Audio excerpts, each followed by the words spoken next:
Halo, dan selamat datang. Kita akan langsung masuk ke sesi kupas tuntas hari ini, dan saya ingin menyapa Anda yang sedang mendengarkan dimanapun Anda berada. Ya, selamat datang semuanya.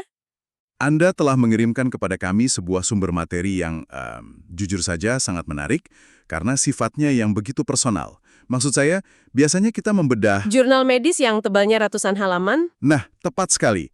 Jurnal medis, kebijakan kesehatan global, atau riset data raksasa. Tapi fokus kita hari ini hanya ada pada selembar kertas. Ya, satu lembar profil status gizi dari seorang anak. Dan selembar profil gizi anak ini seringkali menjadi dokumen yang merangkum banyak hal.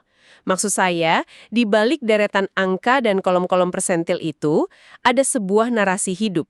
Ada cerita tentang pertumbuhan biologis manusia yang kebetulan sedang berada pada fase paling pesatnya. Betul. Dan mari kita mulai dengan melihat subjek dari dokumen ini.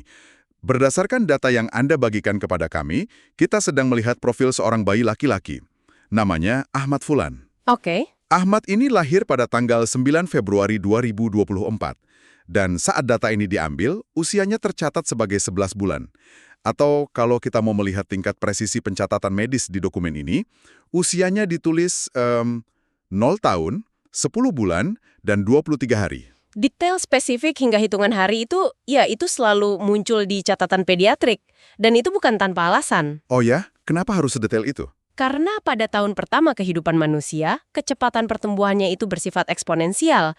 Tubuh mereka berubah setiap minggu, bahkan setiap hari.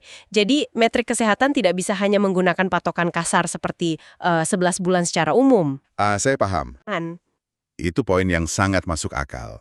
Dan bagi Anda yang memiliki anak, atau yang pernah mendampingi proses tumbuh kembang anak, dokumen semacam ini pasti terasa familiar, tapi sekaligus Mengintimidasi. sangat mengintimidasi.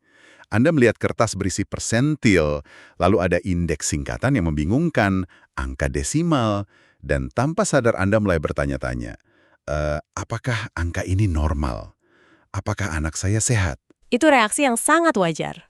Makanya, sebelum kita melangkah lebih jauh, mari kita perjelas satu istilah yang sering muncul di dokumen seperti ini, yaitu istilah persentil. Silakan. Pada dasarnya, kurva persentil itu seperti, bayangkan Anda mengurutkan 100 anak dengan usia yang persis sama.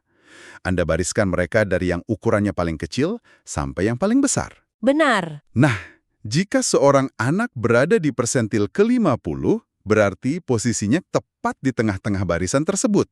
Jadi, misi kita di sesi kupas tuntas hari ini adalah membongkar semua istilah dan angka statis pada profil Ahmad ini, lalu menerjemahkannya untuk melihat realitas fisiknya. Dan ketika kita mulai melihat metrik Ahmad ini, kita sebenarnya langsung dihadapkan pada sebuah teka-teki kecil.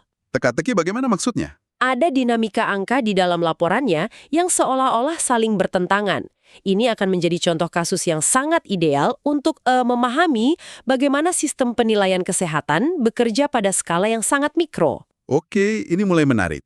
Mari kita bedah data dasarnya. Kita mulai dari indikator yang biasanya paling cepat dicari oleh orang tua. Dokumen ini mencatat berat badan Ahmad berada di angka 8,8 kg. Angka yang cukup meyakinkan sebagai titik awal evaluasi nutrisi. Ya. Dan disinilah kita melihat indeks pertama. Indeks berat badan menurut umur, atau biasa disingkat BBU. Status gizi Ahmad di kategori ini tertulis dengan sangat jelas, yaitu normal. Kategori yang selalu ingin dilihat semua orang tua. Pasti.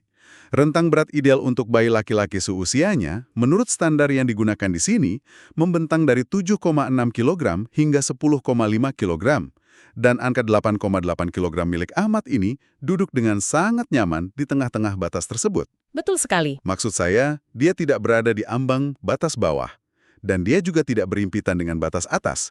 Benar-benar di area aman. Dan kategori berat badan normal ini seringkali menjadi jangkar psikologis bagi orang tua, kan? Jangkar psikologis. Iya. Dalam kebiasaan kita sehari-hari, berat badan adalah sinyal visual pertama dari kesehatan seorang bayi. Ketika asupan makronutrien masuk ke dalam tubuhnya, entah itu ASI, susu formula, atau makanan pendamping ya. Tepat. Sistem pencernaan bayi harus memproses semua itu. Nah, berada di angka 8,8 kg mengonfirmasi bahwa tubuh Ahmad melakukan tugas tersebut secara efisien. Berarti mesin metabolismenya bekerja dengan baik? Sangat baik. Dia menyerap nutrisi dan mengubahnya menjadi cadangan energi, serta massa jaringan yang proporsional untuk usianya. Tidak ada isu kekurangan kalori atau masalah malabsorpsi di sini. Jadi secara metabolik kita bisa bernapas lega, tidak ada masalah. Tetapi, seperti yang kita tahu, dokumen medis jarang sekali hanya memberikan satu sudut pandang. Setelah kita merasa lega dengan berat badannya, kita langsung dihadapkan pada pengukuran metrik kedua. Tinggi badannya. Ya, tinggi badannya. Dan di bagian inilah, narasi dari data tersebut mulai bergeser. Mari kita lihat angkanya. Menurut catatan, tinggi badan Ahmad adalah 69 cm. Kita melihat indeks tinggi badan menurut umur atau TBU. Dan di kolom status, label yang diberikan kepada Ahmad adalah Pendek. pendek. Labelnya jelas tertulis pendek. Rentang ideal yang tertera untuk usia 11 bulan berada di antara 69,9 cm hingga 81,5 cm. Nah, yang sangat menarik di sini adalah, mari kita perhatikan baik-baik angka tersebut. Disinilah kita harus benar-benar memisahkan antara label statistik yang kaku dengan realitas fisiknya. Oke, mari kita bedah. Batas bawah dari kategori normal adalah 69,9 cm ya kan? Benar. Dan Ahmad berada di angka 69 cm bulat. Tunggu sebentar. 69 cm dibandingkan dengan 69,9 cm, berarti kita sedang membicarakan selisih 0,9 cm. cuma 0,9 cm. Tepat, hanya 9 mm. Ya ampun, itu kurang dari 1 cm. Kurang dari 1 cm. Label pendek ini yang menurut saya punya konotasi psikologis yang cukup berat dan seringkali membuat orang tua panik, itu disematkan hanya karena tubuh anak ini kekurangan jarak yang bahkan lebih kecil dari ukuran lebar kuku jari tangan kita. Begitulah sistem algoritmanya bekerja. Dan ini mengajak Anda, para pendengar, untuk berpikir kritis tentang bagaimana pengukuran klinis dilakukan, khususnya terhadap bayi. Bagaimana sistem itu menarik garis batas yang sangat kaku. Tepat sekali. Kategori statistik itu membutuhkan garis pembatas yang tegas agar sistem operasinya bisa berjalan. Jika Anda berada di angka 69.9, Anda masuk ke ranah normal. Tapi kalau Anda di 69.8 atau dalam kasus Ahmad di 69 pas, Anda langsung terlempar keluar. Sistem secara otomatis melempar Anda ke kategori pendek. Tidak ada pertimbangan kompromi, tidak ada ruang abu-abu di dalam algoritma kertas tersebut. Tetapi, kalau kita bicara soal realitas klinis, mengukur panjang seorang bayi berusia 11 bulan, itu kan bukan perkara mudah ya. Maksud saya, mereka bukan orang dewasa yang bisa disuruh berdiri tegak, diam mematung, lalu tahan napas. Tentu saja bukan.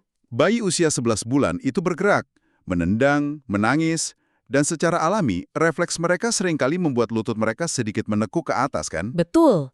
Ada toleransi kesalahan ukur atau margin of error yang harus selalu kita pertimbangkan secara serius di sini. Seperti apa proses pengukurannya di lapangan? Alat ukur panjang badan bayi yang kita sebut infantometer itu mensyaratkan perawat atau tenaga medis untuk meluruskan kaki bayi yang terus bergerak.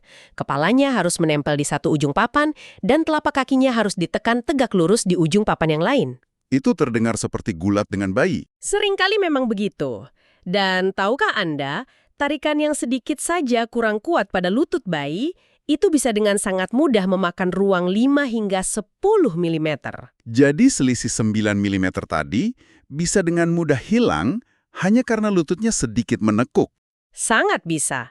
Belum lagi kita harus melihat fakta bahwa tulang belakang manusia, termasuk bayi, mengalami kompresi alami sepanjang hari. Oh, karena gravitasi. Ya, efek gravitasi pada bantalan tulang belakang. Panjang tubuh bayi di pagi hari selalu sedikit lebih tinggi dibandingkan juga diukur di sore hari. Wah, ini perspektif yang luar biasa. Jadi selisih 9 mm yang membuat Ahmad dilabeli pendek ini bisa saja sekedar artefak atau efek samping dari proses pengukuran itu sendiri. Kemungkinan itu selalu ada. Bisa saja dia diukur ada sore hari, atau kakinya tidak sepenuhnya terentang karena dia sedang rewel. Ahmad secara fisik memang berada di batas bawah kurva rata-rata. Kita tidak membantah itu. Tetapi label pendek itu membuatnya terdengar seperti sebuah kondisi medis yang serius. Padahal secara faktual, angka tersebut masih berada di dalam area abu-abu toleransi pengukuran klinis harian. Itu cara baca data yang sangat kritis. Kita memang harus selalu melihat data kuantitatif dengan kacamata kualitatif. Angka 69 cm itu adalah data mentah, itu fakta. Tetapi melompat pada kesimpulan bahwa dia memiliki masalah pertumbuhan statur hanya karena selembar kertas melabelinya pendek, itu adalah sesuatu yang harus kita hindari. Baiklah, ini poin yang sangat penting untuk Anda yang sedang mendengarkan. Selalu periksa margin selisih angkanya sebelum bereaksi terhadap sebuah label kesehatan. Sepakat. Namun, pembahasan ini baru saja membawa kita ke bagian paling krusial. Dan menurut saya, paling membingungkan dari dokumen tersebut. Kita sudah membahas berat terhadap usia dan tinggi terhadap usia. Sekarang, dokumen ini mencoba menggabungkan metrik-metrik tersebut. Disinilah paradoksnya muncul. Ya, disinilah kita menemukan sesuatu yang tampaknya sangat kontradiktif. Mari saya bacakan datanya. Indeks ketiga adalah berat badan menurut tinggi badan atau BBTB. Oke, Di sini, status Ahmad tertera sebagai gizi baik. gizi baik ya. Tetapi, tepat di baris bawahnya, pada indeks massa tubuh menurut umur atau IMTU, statusnya tiba-tiba berubah menjadi berisiko gizi lebih. Nah, dua indeks terakhir inilah yang seringkali menjadi sumber kebingungan terbesar saat orang tua membaca profil gizi anak mereka. Sejujurnya, saat pertama kali saya melihat dua baris ini terasa seperti sebuah error pada sistem. Kenapa begitu? Bagaimana mungkin seorang anak dari pengukuran fisik yang persis sama, diukur di detik yang persis sama, bisa dilabeli memiliki gizi baik, tetapi di saat yang bersamaan dianggap berisiko gizi lebih? Ini adalah dinamika matematika yang patut kita urai secara perlahan agar pendengar bisa memahaminya. Mari kita bedah mulai dari indeks BBTB terlebih dahulu. Mengapa dia mendapat status gizi baik di sini? Indeks berat badan menurut tinggi badan itu sebenarnya adalah evaluasi proporsi fisik dua dimensi. Dua dimensi maksudnya hanya melihat dua variabel. Betul, hanya berat dan tinggi. Indeks ini mengabaikan faktor usia sama sekali. Sistem ini hanya mengevaluasi satu hal. Jika kita memiliki sebuah kerangka manusia dengan panjang 69 cm, berapakah jumlah massa jaringan seberat 8,8 kg jika didistribusikan ke sepanjang kerangka tersebut? Dan jawaban dari sistem adalah proporsional. Tepat, proporsional. Ini berarti Ahmad tidak mengalami kondisi yang dalam istilah klinis disebut wasting. Wasting itu kondisi anak yang terlihat sangat kurus kan, di mana tubuh tidak mendapat cukup kalori, jadi memecah otot dan lemak untuk sekedar bertahan hidup. Benar. Wasting membuat anak terlihat sangat kurus tidak sepadan dengan tinggi badannya. Dan Ahmad jelas tidak mengalami itu karena distribusi massanya pas. Secara visual, fisiknya seimbang. Tubuhnya memiliki massa yang memadai untuk mengisi kerangka setinggi 69 cm tersebut. Tanpa terlihat kelebihan beban dan tanpa terlihat kekurangan gizi. Tepat. Oke, coba saya pakai analogi agar lebih mudah dibayangkan. Ini seperti kita melihat volume barang di dalam sebuah kotak. Jika saya punya kotak berukuran sedang, dan saya isi dengan barang dalam jumlah yang sedang juga, maka kotak itu terlihat pas. Iya, analogi yang bagus. Kotaknya tidak melompong kosong, tapi barangnya juga tidak sampai berdesakan dan menjebol sisi-sisi kotaknya. Analogi kotak itu sangat relevan. Dan mari kita pertahankan analogi itu untuk masuk ke indeks terakhir, indeks yang membunyikan alarm peringatan tadi. Indeks massa tubuh menurut umur, atau IMTU, yang melabeli Ahmad berisiko gizi lebih? Pertanyaannya adalah, mengapa rumus IMT ini mendadak melihat sebuah masalah yang sama sekali tidak dilihat oleh indeks proporsi sebelumnya? Kalau saya tidak salah, ini pasti berkaitan dengan cara kerja perhitungan indeks massa tubuh atau BMI, Body Mass Index. Setahu saya, rumus BMI itu tidak sesederhana membandingkan berat dan tinggi. Rumusnya, membagi berat badan dengan tinggi badan yang dikuadratkan. Anda benar sekali. Rumus IMT itu membagi berat badan dalam kilogram dengan tinggi badan dalam meter yang dikuadratkan. Lalu hasilnya diplotkan ke dalam kurva berdasarkan usia. Unsur kuadrat inilah biang keroknya, bukan? Unsur kuadrat pada tinggi badan inilah yang memegang peranan paling krusial.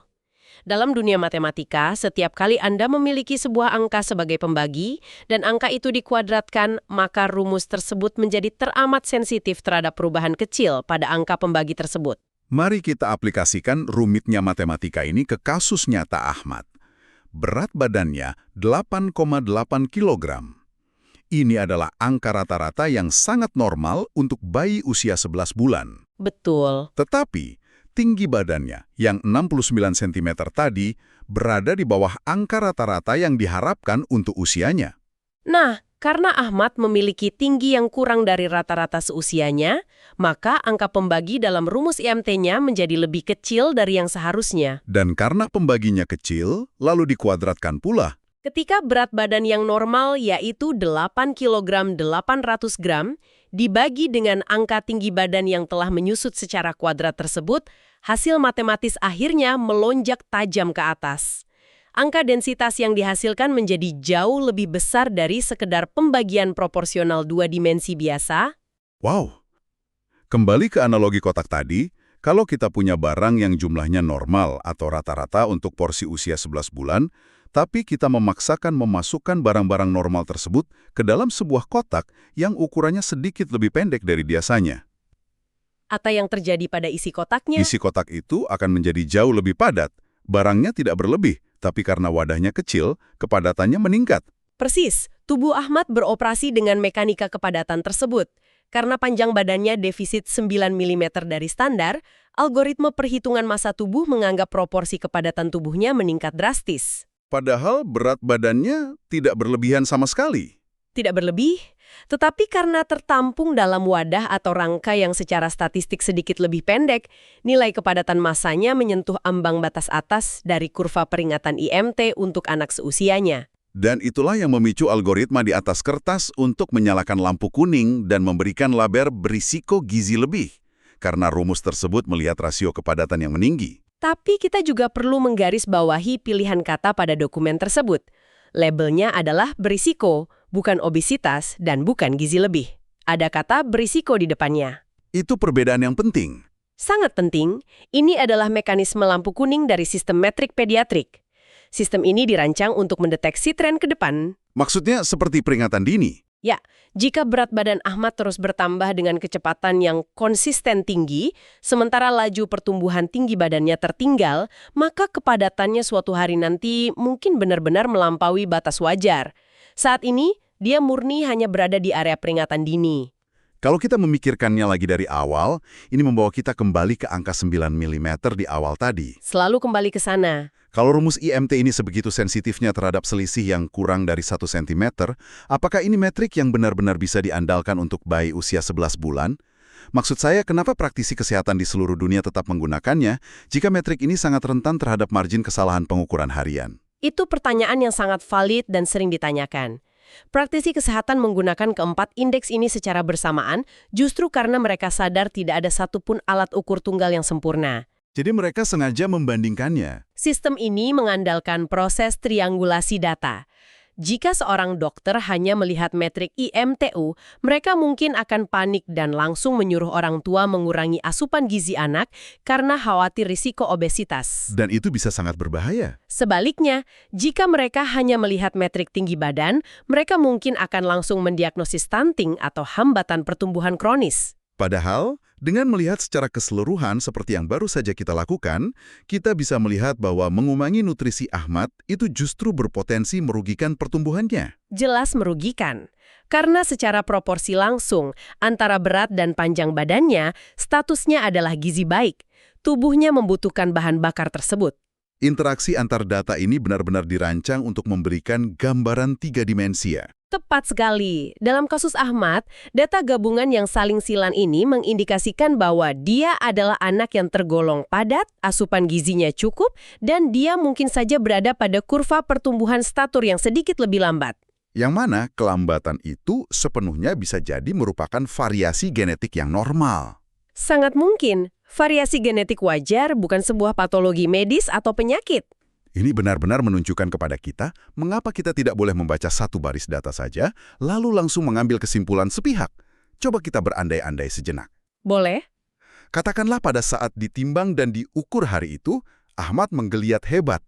Lalu perawat akhirnya berhasil meregangkan kakinya sedikit lebih lurus, sehingga tercatat panjangnya menjadi 70 cm, alih-alih 69 cm.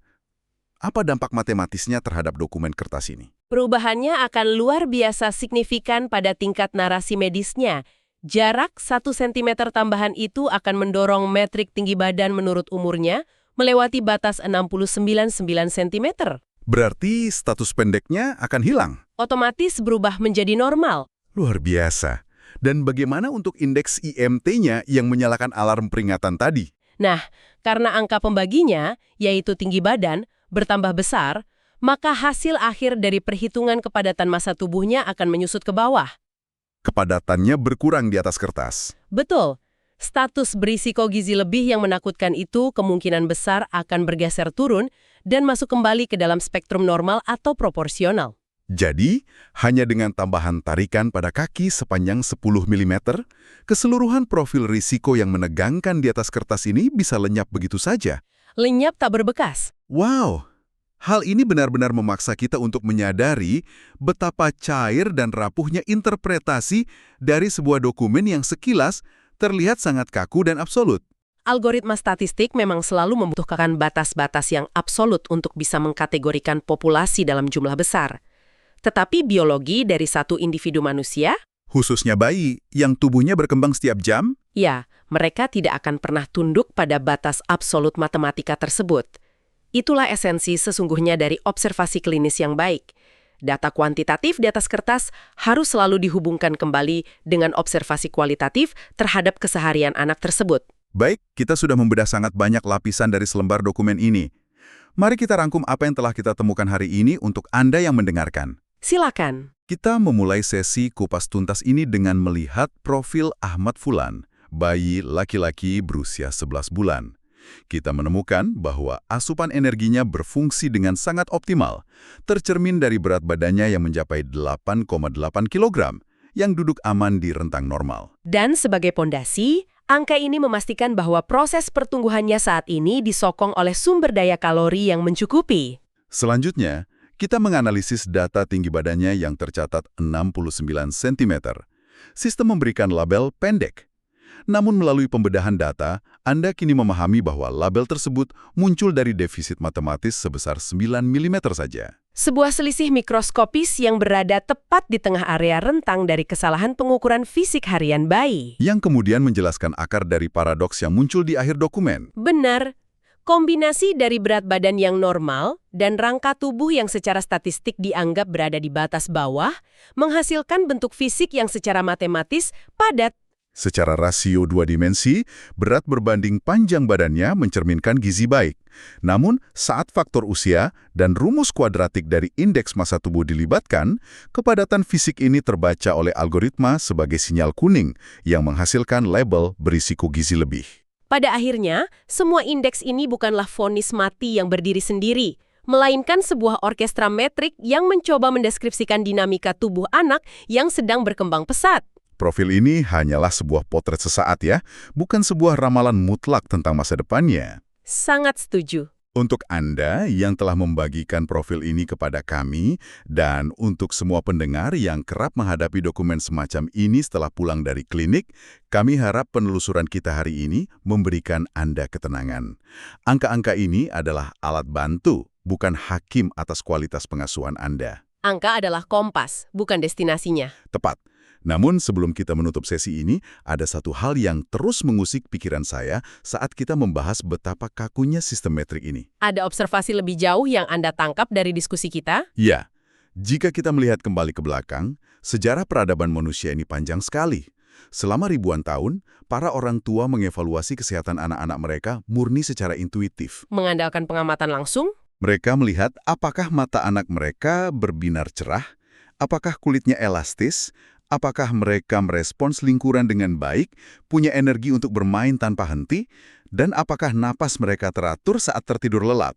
Kesehatan dinilai berdasarkan vitalitas kehidupan yang tampak nyata di depan mata, sebuah pendekatan kualitatif yang mengandalkan insting biologis yang sudah tertanam dalam DNA kita. Betul sekali. Tetapi hari ini, di era modern ini, kita seolah-olah telah mengalihdayakan observasi instingtif tersebut kepada algoritma metrik dan titik desimal di atas layar komputer. Itu poin yang sangat provokatif. Kita memiliki kecenderungan modern yang aneh. Kita bisa saja mengabaikan anak yang sedang tertawa dan berlarian aktif di depan mata kita, lalu mendadak merasa panik dan cemas hanya karena sebuah perangkat lunak mencetak kertas dengan peringatan risiko. Peringatan yang seperti yang kita bedah tadi hanya didasarkan pada selisih 9 mm. Persis. Ini memunculkan satu pertanyaan kritis yang ingin saya tinggalkan untuk Anda renungkan.